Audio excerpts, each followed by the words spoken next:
to go, sir? Good to go? Yeah, ready to go. Awesome.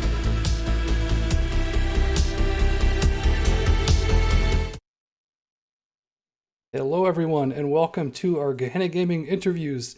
This Tuesday night, we have a special guest, Keith R.A. DeCandido, prolific author of science fiction novels, comics, short stories, and many things in between.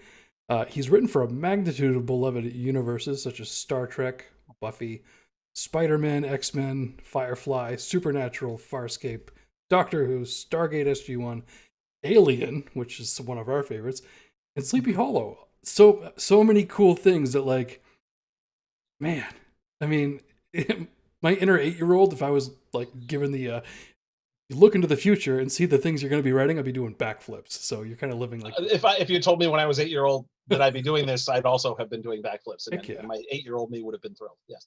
Yeah, well, I mean, you're thrilled now. So. Yeah. We were actually just talking before the stream started that Keith was awarded a really cool title and award for being a prolific tie-in novelist.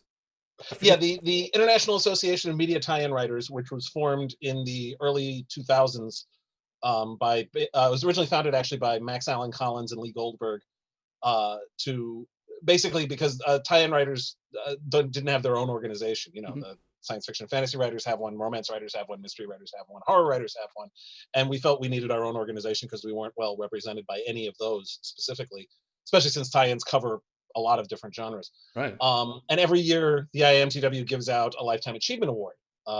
And for some inexplicable reason, they gave one to me in 2009. And, which was a huge honor. It was very flattering. Meta world peace, you know, just wanted to change the name up a my little. work recognized that way. That's fantastic. So I got a couple questions for you. Okay. I hope I have a couple answers for you. I hope so. I mean, I'll talk to you for like an hour. I mean, that's all cool too. So you've been writing for a long time. Yes. At what age do you think that you discovered your passion for writing these cool stories set in these great universes? That would be the age of 6. Wow. That was when I wrote my first book. It was called Reflections in My Mirror. It was written on construction paper, about 4 or 5 pieces of construction paper that I folded together. It was terrible because, you know, I was 6, but I still have it, by the way. That's wow. And yeah, I keep it around to keep me humble, just to remind myself of how it all started. Does that have red lines all over it? Well, no, but although it's tempting. No, I was raised by librarians and Wow. who read to me from a very young age, and then gave me books to read myself when I was old enough to read on my own. And I've always loved reading, and I always wanted to make stories. That desire was always there. So yeah, it was there from pretty much as long as I can remember. Certainly back to age 6. Obviously, I got a little bit better at it as I got older. And there were other things that caught my interest here and there. I thought about acting. I thought about well, there was a period there where I really wanted to grow up to be the second baseman for the New York Yankees. And I mean, that's a lot of kids in New York. So. There was a very brief period where I thought it might be cool to be a lawyer. I'm not sure where that came from, but writing was always a thing I wanted to do, and I'm really glad I've been able to do it. And so are we. That's really cool. I didn't know that your parents were both librarians. Yep. That's fantastic. So I'm assuming they must have brought home like a ton of different books for you to read. I mean, you said they read to you sure. as well, but you were exposed from a young age to a lot of cool things.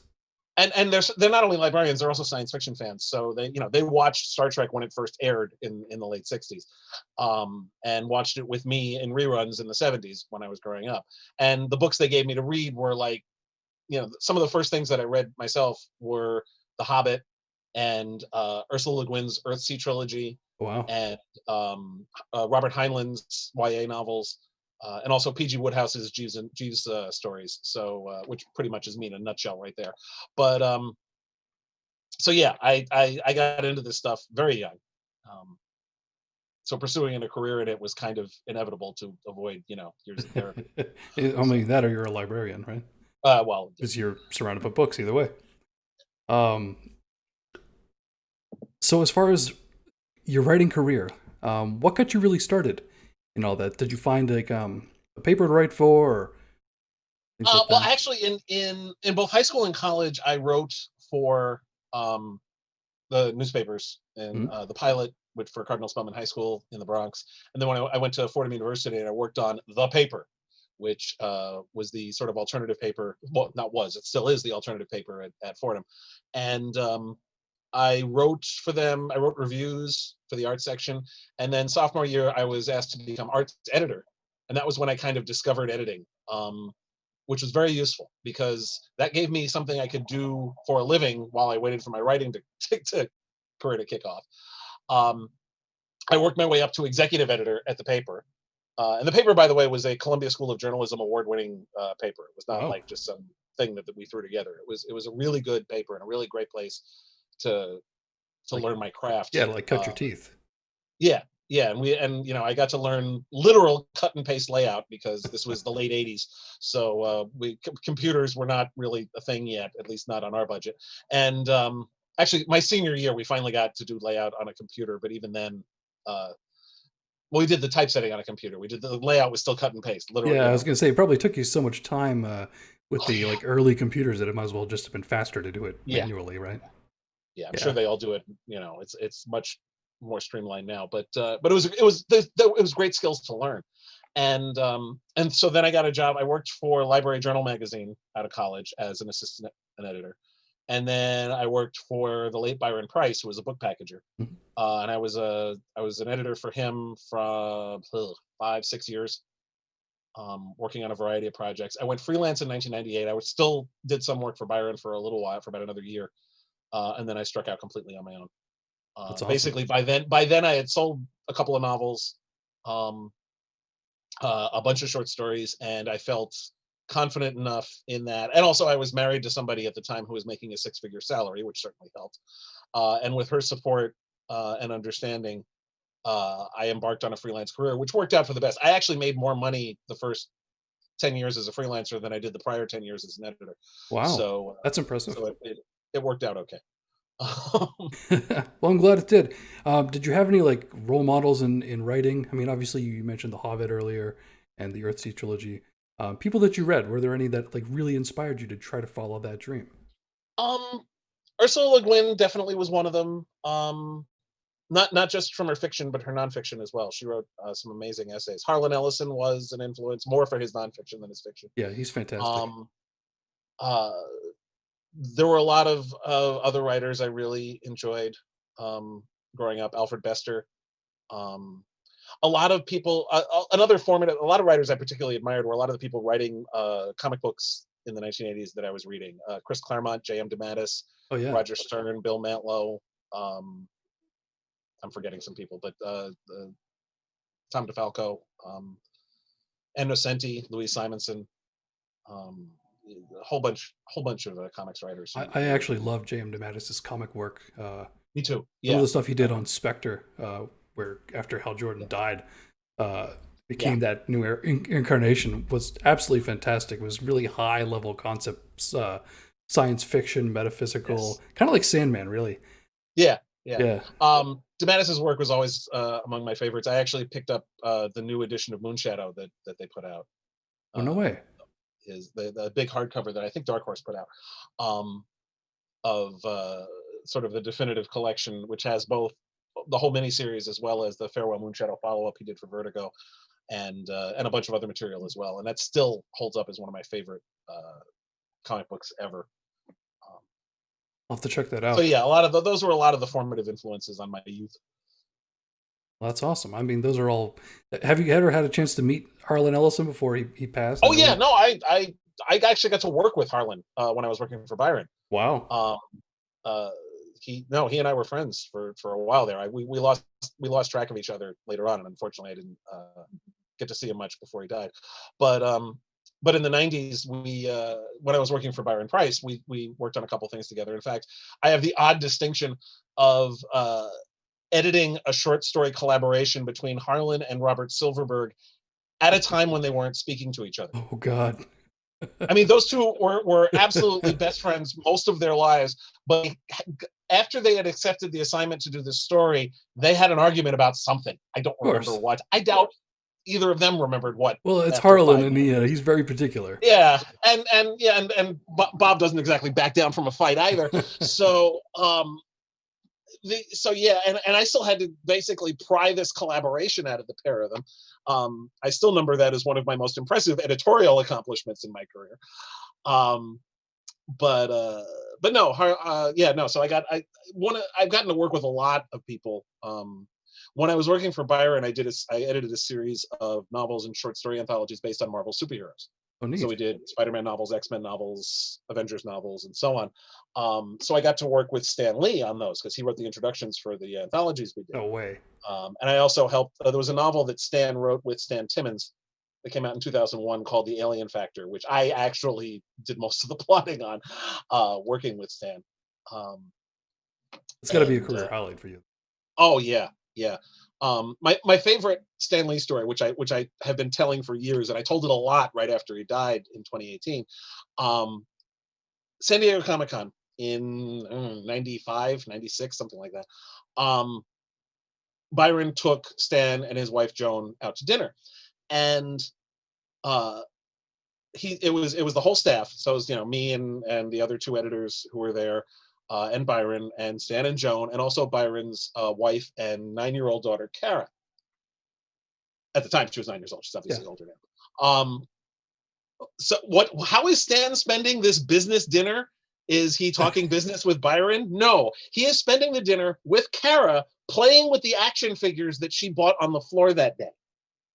That's so adorable and just heartwarming. Like, because that's the kind of person you want Stan Lee to be, but then to actually see him do that, it wasn't that was the thing, working with him and talking to him and seeing him not in public. That wasn't a persona. He really was like that. He had the best job in the world and he knew it, and he was having fun. Yeah, and you could tell he loved it, which is what really makes everyone happy to just see him keep going, because he also one of the things I noticed working with him is that he never missed a deadline. Wow. The discipline that basically got him work. I mean, he started in the business at a time where they didn't care if it was good; they needed it Tuesday, and he was always phenomenally good with that. The only time he ever didn't turn something in on time was when he turned something in early, for me. That's even better. Yeah. He was an absolute joy to work with. That's really cool. I mean, I love that Stan Lee story too. You could tell it 100 times. No one's going to ever complain because it's so sweet and personable, Being as diverse as you are in the world of pop culture and geekdom, have you ever played tabletop role-playing games? Not for a very long time. Really? I used to a lot. In high school, not only did I read science fiction novels and read superhero comic books and watch Star Trek and Doctor Who and that sort of thing, I also played Dungeons and Dragons. I hit all the geek check boxes. There you go. And this was in the 80s when it wasn't actually cool to do any of this stuff. But I found my fellow nerds in high school, and so we played D&D. That's where I discovered it in the Chess and Special Games Club at Cardinal Spellman High School. It was originally the chess club, but we never actually played chess. So you just sneak a D&D manual in there every now and then. Among other things. I mean, we played other games too, but we would play like board games and stuff. Yeah. But so I played a lot of Dungeons and Dragons. We also did the Star Trek role-playing game that FASA did. Yeah. The Doctor Who game, which was also FASA. I played Champions once or twice. There was a game called The Wild Side role-playing game, which is a fantasy role-playing game that came out in the 2000s. I actually played early versions of that before it was published. And a couple, 3 others. I remember there was an early 2000s Marvel one. I think the core rulebook had the Hulk. And I had bought that. That was pretty cool too. I'm not sure. Yeah, I think we may have played. I think we did play that a couple times too. But I haven't done it much lately, just for lack of time more than anything. I imagine. Now, were you a player or were you like the eternal GM? Oh, I was totally a player. Yeah. I the only time I ever acted as GM was in the Doctor Who game, because I was playing the Doctor in the Doctor Who game, and I wound up dying, and I regenerated. So me and the game master switched places. Oh, that's super cool. He was the new incarnation. But I only did like 3 or 4 campaigns. I didn't enjoy it as much. I preferred playing to being the games master. But it was a fun exercise, and I'm glad I did it. Yeah, and it's you're writing all the time. for Yeah. a job. Well, this was before this was in college, so that's true. So yeah, your parents were fans of the original series. I used to grow up and watch TNG with my dad as a kid.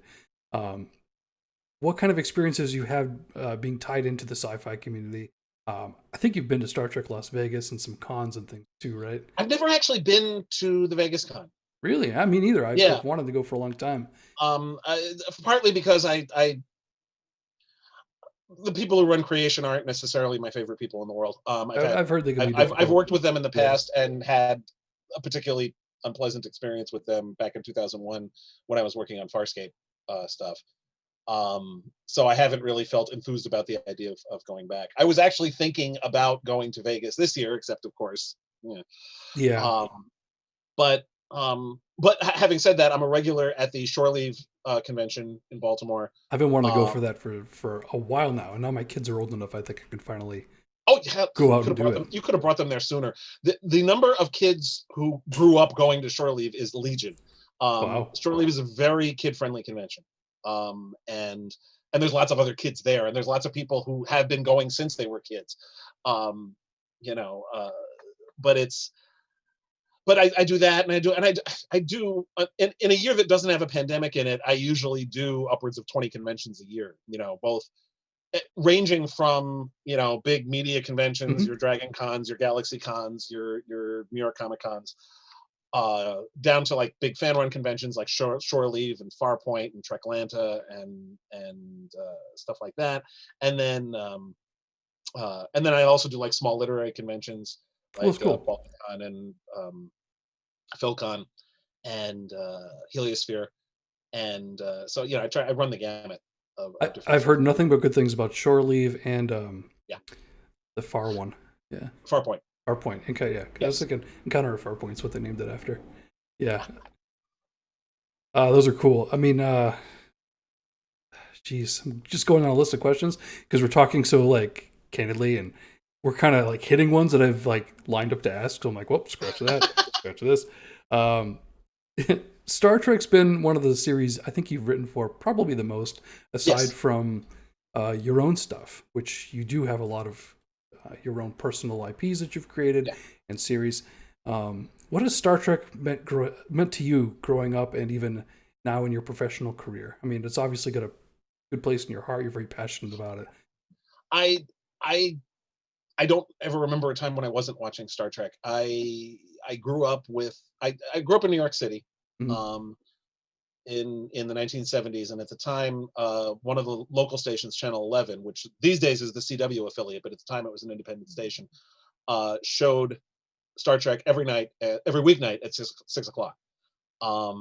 That was our day. My parents would come home from work, we would watch Star Trek at 6, and then we'd have dinner at 7. That was the routine. Yeah. Well, 7:30 really, because they had to cook. But but watching Star Trek was part of our daily routine. I grew up with Kirk, Spock, and McCoy, and I would then later on I would read the James Blish adaptations. I later would start reading the comic books that DC. I don't think I ever actually read the Marvel series that came out after the motion picture. Yeah. I read back and read them later, but I didn't read them at the time. I wasn't really into comics yet. I didn't get into comics until around 81, 82. But then when I did, I started buying the DC comics that came out that Mike W. Barr was writing with Tom Sutton and Ricardo Villagrán. So I read the comic books. I read the James Blish novels. I read the Simon and Schuster novels. I saw every movie opening weekend when it came out. I bought all the novelizations, which at the time used to come out before the movie, so I would read them before the movie came out and get all excited. That used to be really cool going to the grocery store and seeing it when the movie wasn't out yet, and I'd be like, yoink. Do I spoil it? Do I not spoil it? It's like the and it didn't. And then my freshman year of college, 87 would have been September 87, so that would have been beginning of my sophomore year of college was when Next Generation debuted. And on the same station, it was on the same station. It was on Channel 11, cool. And I watched it eagerly, thrilled to finally be getting something besides a new movie every couple of years, maybe. and I just continued to watch it and devour it, and continue to read the comic books, continue to read the novels, and always thought, boy, it would be cool to write those novels. And then eventually I got to, so that was nice. Star Trek has always been part of my life in some way or other. You know, it was as a fan throughout my childhood and my college years. I sold my first work of Star Trek fiction the year I turned 30. Wow. So that was I signed in 1999 was when I signed the contract to do Diplomatic Implausibility, which came out in 2001, and also when Wildstorm hired me to write the Perchance to Dream comic book, which came out at the end of that year. And before that, I had done like bits and pieces of research and cover copy here and there, stuff like that. But then finally, in '99, was when the first actual Star Trek work that I wrote came out. And then it's continued to be a part of my writing life since, either fiction or in nonfiction. You know, since 2011, I have been writing about Star Trek for Tor.com. With the rewatches, especially with the rewatches as well. Yeah, and since 2017, I have been reviewing every episode of the new shows as they come out. So that's excellent. I've actually when I started doing a rewatch, because I had a kid in 2010, who's turning 10 this year. It's a big deal. I started watching some of the shows with him, even when he was too little to understand what's going on. You know, gotta get him in that culture. But no, I ended up seeing that you started doing the tour series. And it was cool because at the time, I think I was doing my first rewatch of DS9 since it had aired, and it was kind of fun to go over some of the episodes that were just like the big ones, and just seeing like, I wonder what Keith said about it, because I was reading some of your books at the same time. It was a very cool tie-in for a fan to see the guy that you were reading some of the novels of also doing like an episode rewatch. It was fun. And you went on to do Batman 66 and a couple of other fun, like some of those early shows that are just such a staple of Americana, really. Well, I did Batman 66. I did the Stargate series, which I did seasonally. I didn't do it episode by episode. And then from 2017 until the beginning of this year, I did a superhero movie rewatch. Was that all Marvel, or was it DC as well? No. It was every live action movie based on a superhero comic. Oh, excellent. So did you this like is chronologically, like or roughly chronologically? Yeah. It was. I grouped them thematically. I didn't go in strict chronological order. And for the stuff that came out before 2000, I did them in like pairs and groups. Like Superman 1, 2, and 3. I actually did. I wound up doing all 4 of the Christopher Reeve Superman movies. I was going to say 4, which was a mistake. I should have kept it to 2. That was too much for one article. But that was when I was first starting it. Eventually, I got to the point. Okay, I'm just going to do like no more than 2 or occasionally 3. Like I did all 3 Blade movies in one shot. And then once we hit the 21st century, I did them more individually with each, and I did them like I said, roughly chronologically, but in appropriate groups. Nice. So, but that was a lot of fun, and I'm going to continue to do that. Like every 6 months or every year or so, I'm going to like look back on what had come out already. In June of this year, I did a piece that included both Bloodshot and Birds of Prey, as well as one movie I missed the first time through, an adaptation of Faust. Neat. The end of this year was originally going to be much bigger. Right now, the only things I know for sure I'll be covering at the end of this year are New Mutants and The Old Guard. I have yet to see The Old Guard. I've heard nothing but good things. It is quite good. I haven't seen New Mutants yet either. I'm hoping it comes out on home video before the end of the year. Right. I'm going to cover them in December, and if Wonder Woman 84 does actually come out Christmas, which I am skeptical of myself, I'll cover that too. But we'll see. But I'll have plenty to cover in 2021 for sure. Oh, no doubt. Once everything starts opening back up and we have an influx of nerdy pop culture that has been sitting, waiting to be released like the floodgates. Think about, it's going to be like the craziest blockbuster if you think about it, right? Yes. Because so many things have been held back. Unfortunately, Dune, I think... But there were all sorts of things that couldn't get made either. So, you got to have something to fill in the gap while they make new stuff. Do you have a favorite era with Star Trek? Not really. Just love it all. I mean, probably the 24th century, just because that's what I've worked the most in. Yep. But they all have their appeal, in different ways. And what I like, I mean, what I like about Star Trek is the characterization and the philosophy of it, the focus on optimism and compassion. Right. That is really what Star Trek does best, and that doesn't matter whether you're talking the 22nd, 23rd, or 24th, or 32nd century. It's still all good stuff. So. Yeah, it's still relevant throughout the series. It carries that message of just hope, Exactly. you know. So, kind of a curveball question. I don't think I wrote this one down, but I was thinking about it because you wrote some of the best, if not some of the only Klingon novels that were really just Not only, knocked but them out of yes. the park.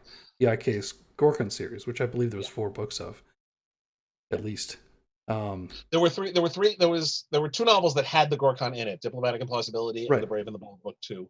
And then there were 3 IKS Gorkon books, and then we rebranded it as Klingon Empire because the sales on the 3rd book were kind of lousy. And so, yeah. So I was wondering about that because you still managed to bring in that Star Trek feel and that Star Trek ending of just hope and optimism, but you did it with the Klingons. And when I, reading it, I was like, this is so good. This is like very fascinating. The characters are really great. Not to spoil it, they come across a species of alien that is kind of like a match made of heaven for them, but they're there to do a job. And it becomes this series of tests between the two of them. Fantastic novel series. I recommend anyone to get it. But I found it really impressive that you were able to take those, almost like we consider them Starfleet ideals, and you've shown how the Klingons are very still human. And they do have honor and things, but in the end, that series ended up with a very end of the episode Star Trek moment where it all kind of wrapped up in a nice little bow, but it worked, right? I hope so. I think it absolutely worked. And I don't know if that's something that's remotely, it just seems very difficult with Klingons. And I was wondering if you could speak about that a little bit. Well, I was trying to portray them as being get into their heads, and everybody is the hero of their own story, and everybody thinks their own culture is the better one, and the other ones are weird. And so I was trying to make sure that they were true to being Klingons, and I was also trying to make it clear that they're different. Not everybody's going to feel the same way. Everybody's going to have different interpretations of what honor means, of what duty means, what how exactly they're going to follow the tenets of Kalis versus how other people would follow the tenets of Kalis. Honor is a very vague concept, and it's very much open to interpretation. And different people are going to have different ideas of what's important. So I was trying to show the different points of view on different Klingons, but also, as far as they're concerned, they're the center of the universe, just because we always think of ourselves that way. And so I was trying to make sure I stayed in their heads, which is why I try to keep it completely focused on the Klingon point of view, but also on multiple Klingon points of view as well. And different people are going to have different attitudes towards things, including, the ground troops are going to be different from the officers, who are going to be different from the farmers, and who are going to be different from the opera singers, who are going to be different from the generals, and the politicians and the High Council. Everyone's going to have a different agenda and point of view. Yeah, I like that. Even like it showed very clearly that there were some Klingons that the concept of honor was simply how much can you exploit of other civilizations and their resources, and bring it back, and then bring it back home and say, look how much I got. Doesn't matter how. Right. Aren't I so great? When in actuality, you had Martok and some of the more honorable Klingons who actually understood honor. They were like, you probably shouldn't have gotten it that way, But then again, that creates great drama, and that's why we have the House of Duras, who is just the ham-fisted, mustache-twirling villains in TNG and DS9 that we love to hate, right? Yes. So, you recently worked on the Klingon Core rulebook for Odysseus. I'd love to hear about that, how you got involved.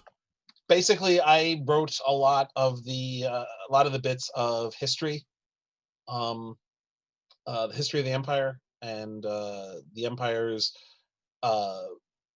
like little reports of how the Empire views various other nations in the galaxy. Mm-hmm. I think I wrote the part listing some of the major houses and some of the minor houses, both past and present. and I wrote some of the sidebars that were in there. I was one of a team. I didn't do the whole book, and I didn't do any of the game mechanic stuff. That was all. Everything that I did was all basically history of various sorts. And it shows that it was given a lot of care and love. And I was talking to Jim Johnson from Modiphius Jim's as the one well. who hired me. Yeah, and I've noticed he brings on a lot of the really great Star Trek authors for a lot of their projects, which is really cool. And you could tell that, that level of quality and care was put into it by bringing on people like you. And the sidebars are great. Oh, that was the best part. I got to write a song from an opera about the Herc invasion.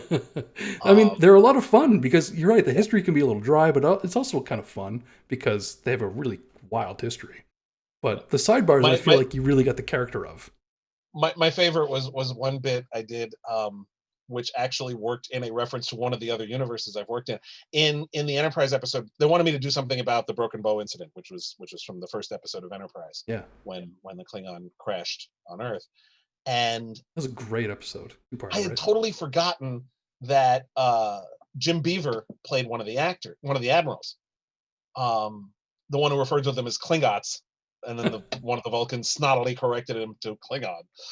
So I did a memo from that admiral to Admiral Forrest, basically suggesting that they bring in Archer to, as he puts it, piss on their shoes a little bit. And at one point I have him basically making a reference to a bunch of idiots, which is my joke on the character Jim Beaver plays in Supernatural. Nice. He plays Bobby Singer on Supernatural, and idiots is one of his favorite epithets. And I wasn't sure they let me get away with it, but I doubt they even caught it. So that's a nice little Easter egg for Supernatural fans. If they Don't watch this episode, Modiphius. It's too late now. It's already in the book. Gotcha. And it's a really subtle reference. Yeah, I mean, it's fun either way. Those fun little Easter eggs in pop culture. Everyone loves when you catch them. It becomes a bit of fun for everybody. Yeah. So it's really cool that you were able to kind of get into that. How different was it? And some of it was stuff. Some of it was stuff I had already, because I wrote a book that came out in 2014 called The Klingon Art of War, which had a lot of various incidents from throughout Klingon history, and I got to make use of some of that also in the Modiphius material as well. Now I know there's been, I think Dayton did it too. It was the Guide to Vulcan. Yeah, to like a traveler's thing. Has there been one for the Klingon universe? Yeah, Dayton did that one too. Oh, jeez. Yeah. Son of a gun. I was gonna say, because this book feels very much like, kind of like a guide to the Klingon culture. I mean, I don't think there has been a book that big because it's a huge. It's it's a new core rule book. Essentially, it's not even like a source book like the other Modiphius projects are. It is the core rule book. I mean, you could buy it and then just run the whole thing with it, which is pretty impressive. But I mean, that's a lot of Klingon content in one book. Yeah. So, what were some of your favorite experiences writing on that project? I've already mentioned, like, the little sidebars, writing the sidebars and that, and getting to dig into some of the history a little bit. It was all fun. I really enjoy, fleshing out the history and the culture from what's been established on screen. One of the challenges, because Modiphius's license doesn't cover Discovery, so I couldn't mention any of the stuff that has been happening there. Right. I managed to work in basically an oblique reference to various conflicts over the decades. But I'm sorry, our cat is trying to destroy the office right now. It happens more often than you would imagine on all of our streams. Yeah. That's okay. I think my wife is about to turn one of our cats into a rug.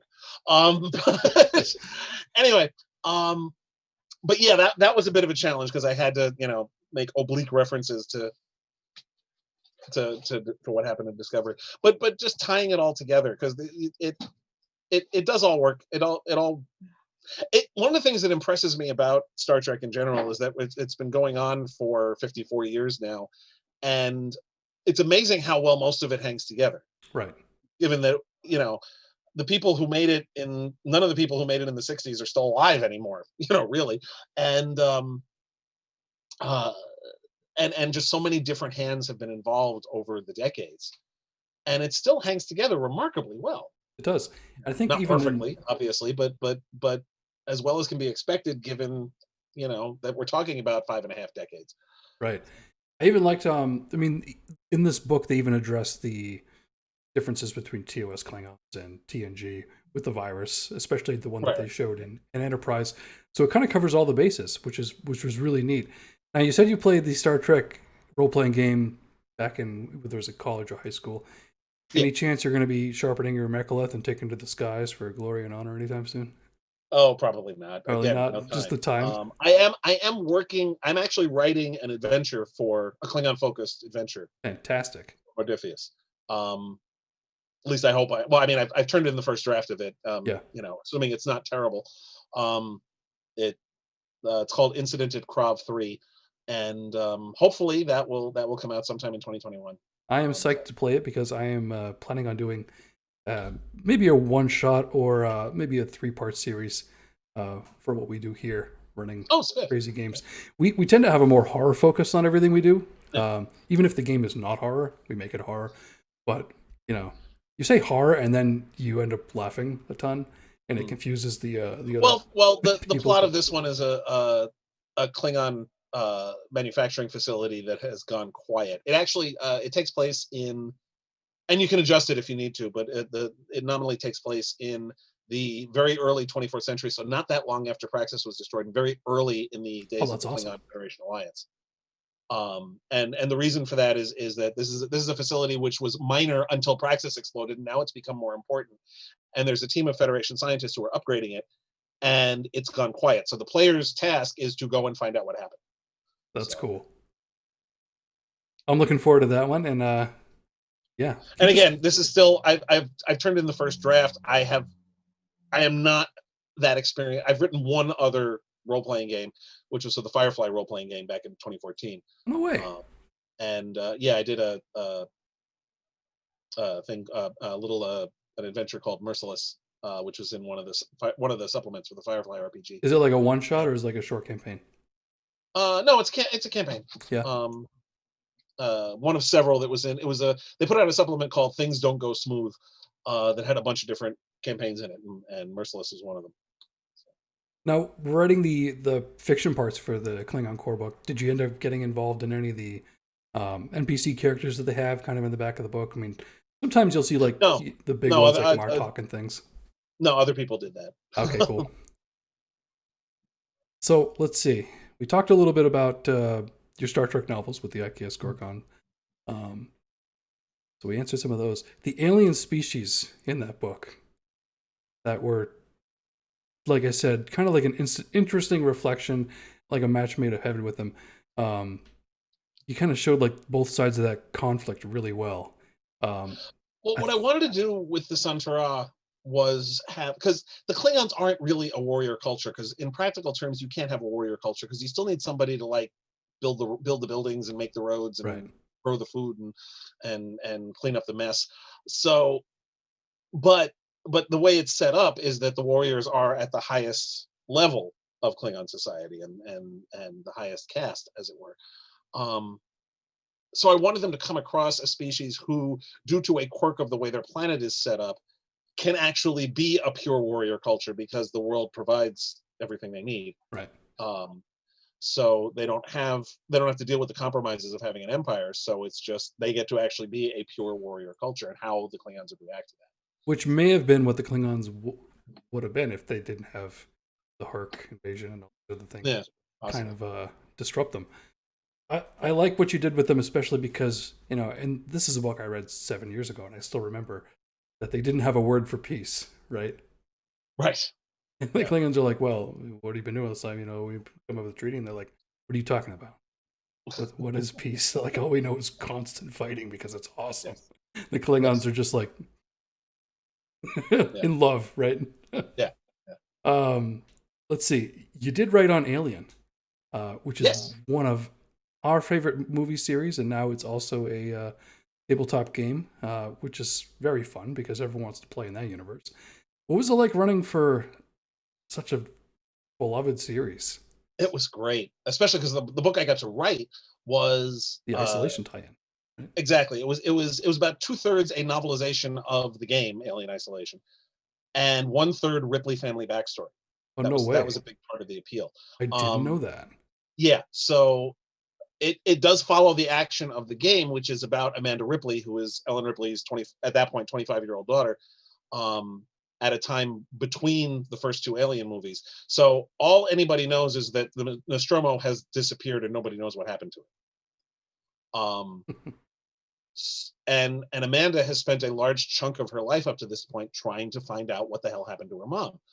And so I've got the game itself, which is her finding out that someone at Sevastopol Station has the flight recorder for the Nostromo. Mhm. Her going there, and she gets there to discover that whoever found the Nostromo's flight recorder also found a facehugger, and now there's an alien loose on the station, and Right. people are dying, and horrible things are happening.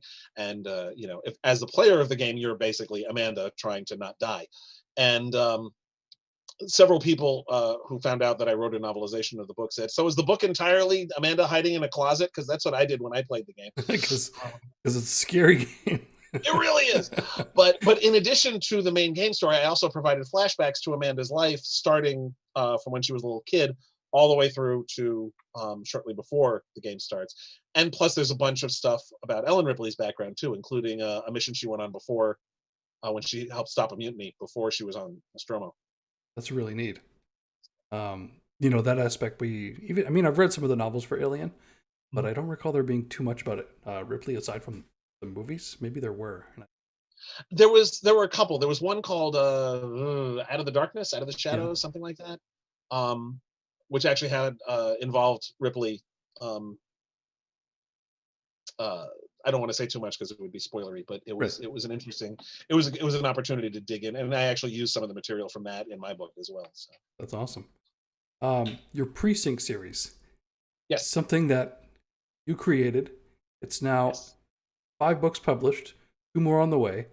Tell us a little bit about it. I looked it up, took a look, and I was like, this is fascinating. It's like you took Dungeons and Dragons, kind of fantasy, and made it like a police procedural mystery. Basically, yes. So cool.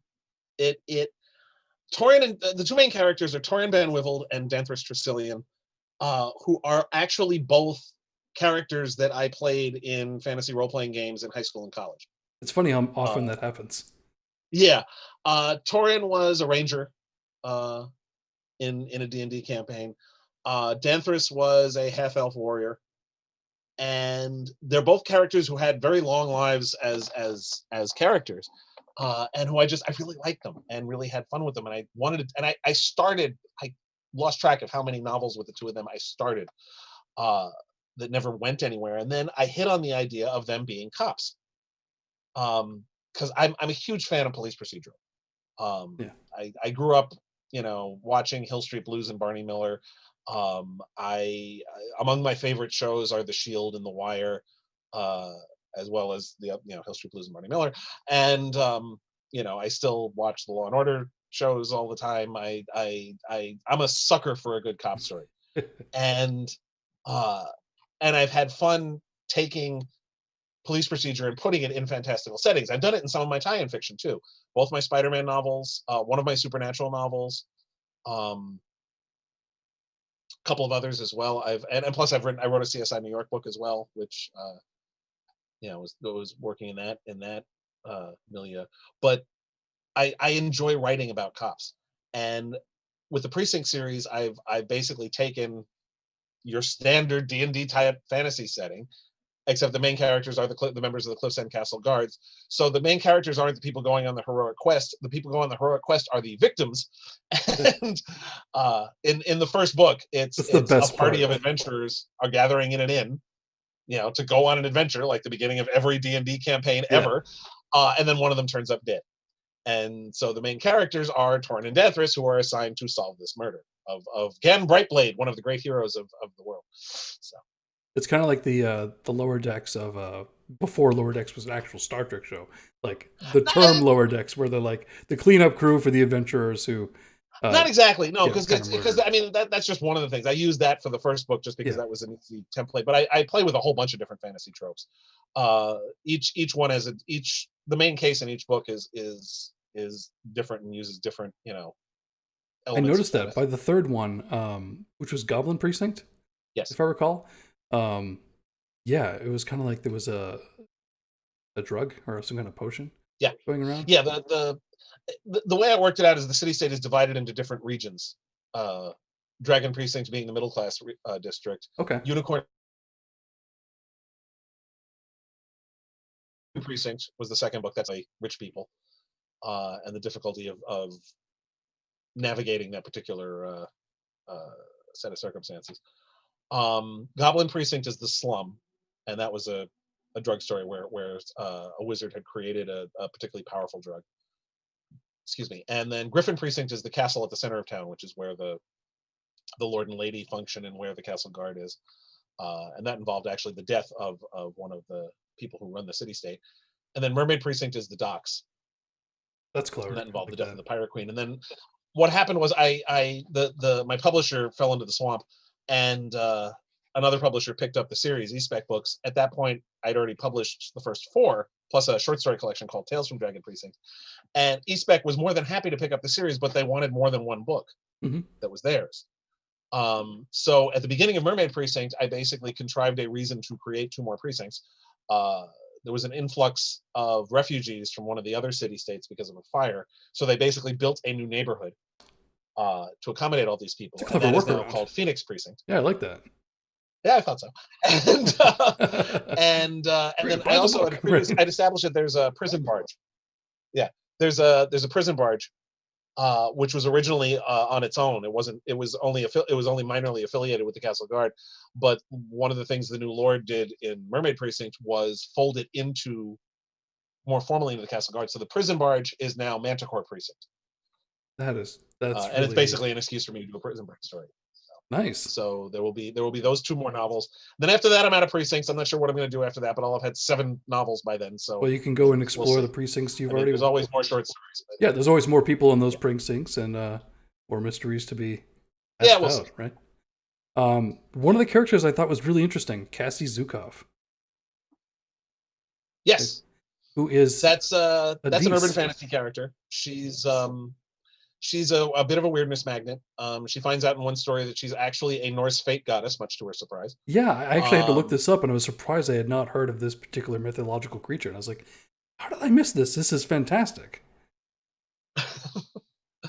The stories, the Cassie stories take place in Key West, Florida, which is the main reason why I tell them, is because I love Key West and it's a perfect place to tell urban fantasy stories. And weird stuff happens to her, partly because she's a Norse fate goddess. So she has dealt with nixies and various gods and water fae and a musician who steals people's souls and other fun stuff. So I've only written her in short fiction. The first 9 stories are in a collection called Ragnarok and Roll. I recently crowdfunded a couple stories. One was the Dragon Precinct story, and one was the Cassie Zukov story. I've written the Precinct story. I still have to write the Cassie one. The Cassie one is going to be called Ragnarok in a Hard Place. And once that one's written, I will have enough stories to do a second collection, which will also be called Ragnarok in a Hard Place. And all the stories I've written since 2013 will all go into that collection. Nice. Now, you pulling from all these different mythologies. What are some of the other ones you've pulled from besides Norse? For the Cassie stories, there's a mermaid story, which actually uses some Norse versions of mermaids, but also it's actually based on one of the old child ballads called The Mermaid. Cool. What else have I did? Oh, there's also some of them involve actual Key West stuff, including a story called William Did It, which is based on there's a little doll called Robert the Doll, which is currently at one of the museums in Key West, and it's this really, really creepy doll that was owned by one of the people who lived on Key West back in the early part of the 20th century, and Robert the Doll is believed to have magical powers. And so I played with that legend and did a version of it. It was called William the Doll in this case, but Cassie has an encounter with that. It's such a bizarre thing to have in like a little museum, right? Just to creep out tourists. It's almost like a draw to go there, right? And there's all sorts of like, things like apparently like bad luck comes to you if you're not nice to the doll, and all sorts of other stuff. And Key West is full of stories like that. There's all kinds of entertaining legends and stories and things. No wonder you like it. And it's like writer fodder, right? It's totally is. Cassie's supporting cast includes several Norse gods, an immortal who hangs out at the bar, who stays immortal as long as he never goes to sleep. So he's at the bar all the time drinking coffee and soda. Right. There's a federal agent who she's not really dating, but they have this weird flirting thing going on. The ghost of an old wrecker captain who lives at the B&B where she lives and works, and who only she can see and hear. And a bunch of other characters. It's the members of the house band of one of the bars in Old Town. So that's some good stuff. I'm looking forward to it. I hope so. Yeah, the stories are a lot of fun. I really enjoy them. Hey, if you enjoy writing them, I mean that's doing what you love is obviously very important. I could actually see D&D fans taking reading those books and writing them as campaigns. It sounds like. Half the time, that's all you need is characters and a. I was talking with a gaming company about doing a game based on the actually, but nothing ever came of it. It still may happen. There was some other stuff that happened with the company that and it never went forward. But we'll see. We'll try again. The tabletop role playing has kind of exploded, so you never know. Oh, yeah. Especially with what's going on, it's like a lot of people playing online these days too. So well, thank you for everything and talking with me about all these cool literary projects and geekdom. Is there anything else you want to promote that you might be working on that we can look forward to? I'm currently working on. I've got another urban fantasy series that takes place here in New York City. It's called the Brom Gold Adventures, which is about a guy from the Bronx who hunts monsters for a living. The first book came out in 2019. It was called A Furnace Sealed, and that's available from Wordfire Press. I am currently working on book 2, which is called Feet of Clay, which I'm hoping to have. That should be out in 2021. I'm also working on the next Precinct book, which is Phoenix Precinct. Right now, just released is a novel called To Hell and Regroup, which is a collaboration I did with David Sherman. That's a military science fiction novel. It's the third book in David's 18th Race trilogy, which is about an alien invasion of a human colony in the future, and in response to that invasion, the North American Union Army, Navy, and Marines go to fight back. David wrote the first 2 books. I was actually the editor on those first 2 books. I still do a lot of freelance editing, even though I'm not on staff anywhere anymore. And for various and sundry personal health reasons, David was unable to complete book 3. And since I edited the first 2 books, he asked me to work with him to finish the final book. That's great. You're able to help him with that. Yeah, and he was very happy with the work I did. And I think his fans will be happy as well. I tried very much to stay in his style and his mode, and finish the story as he would have wanted to have finished it. How's his health? Has he improved? Yeah, he's not a young man. It's just he's not as comfortable, right? He was a Marine who served in Vietnam. Right. And it's gotten to the point where he just doesn't want to write about military engagements anymore, and I can't really bring myself to blame him. Right. Obviously. So, he's sticking with like fun fantasy stuff now. And then I've got a thriller coming out at the beginning of 2021 called Animal, which is another collaboration. It's written with Dr. Manish K. Batra. And it's about a serial killer who targets people who harm animals. So it's kind of like Dexter if PETA had created it. That will be available for pre-order around I believe on the 18th of November is when we're going to put that up. Sounds like a hero. Yes and no. Yes and no. But that's part of the fun of the story is the tagline for it is "Who is the real animal?" That's clever. I like that. And Manish and I are working on some other projects together as well. I just finished a manuscript that he and I worked, which is a medical thriller, which our agent is now shopping around, and we're thinking about possibly doing a sequel to Animal as well. And what else? I'm still writing for Tor.com. Currently, I am doing a rewatch of Star Trek Voyager. Fun. What which season is you on? in the middle. I'm in the middle of the 4th season right now. Good stuff. I'm reviewing each new episode of all the new Star Trek shows. Currently reviewing each new episode of Discovery as they come out. And on the site there are my reviews of all the previous episodes of Discovery, all the episodes of Short Treks, all the Picard episodes, and the Lower Deck episodes we've had so far. Plus, also on Tor.com is all the other stuff we were talking about before, the rewatches. I've rewatched the original series, Next Generation, and Deep Space Nine. Now doing Voyager. Yes. I will probably do Enterprise when I'm done with Voyager because I may as well complete the set. You'll regret it if you don't. It'll be one of those personal things where I could have done that, right? Yeah, it would turn it into a gap-toothed smile. I just want to cover everything. And I write a lot of other stuff for Tor.com as well. I also have a Patreon where I write other TV and movie reviews. I do excerpts from my works in progress. I have also been writing little vignettes featuring my original characters. So there's Cassie Zukov vignettes, Bram Gold vignettes, Precinct vignettes.